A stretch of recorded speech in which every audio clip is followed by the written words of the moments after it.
ఆంధ్రప్రదేశ్‌లోని విద్యార్థులకు శుభవార్త. మరో 3 రోజులు సెలవులు పొడిగించారనమాట. సో, ఆ 3 రోజులు సెలవులు ఎప్పుడెప్పుడు ఉంటాయని చూద్దాం. సో, రేపు అనగా 19వ తారీఖు నుంచి స్కూల్స్ అవ్వచ్చు, కాలేజెస్ అవ్వచ్చు రేపటి నుంచి స్టార్ట్ అవుతాయి.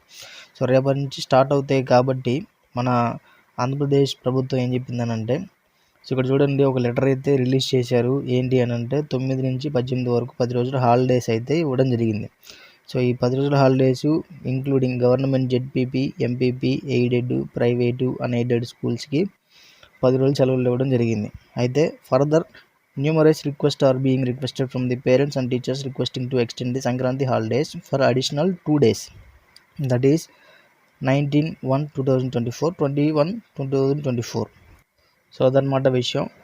సో ఈ 2 రోజులు హాలిడేస్ ఇంక్లూడ్ చేశారు. అంటే రేపు శుక్రవారం, శనివారం తర్వాత ఆదివారం ఎలాగూ హాలిడే ఉంటుంది. So schools shall reopen on 22/1/2024. 22వ తారీఖు స్కూల్స్, కాలేజెస్ రీఓపెన్ అవుతాయి అని చెప్పారనమాట ప్రభుత్వం వాళ్ళు. సో అదనమాట విషయం. సో ఈ వీడియో మీకు నచ్చితే లైక్ చేసి షేర్ చేయండి మీ ఫ్రెండ్స్కి. సబ్స్క్రైబ్ చేయడం మాత్రం మర్చిపోవద్దు.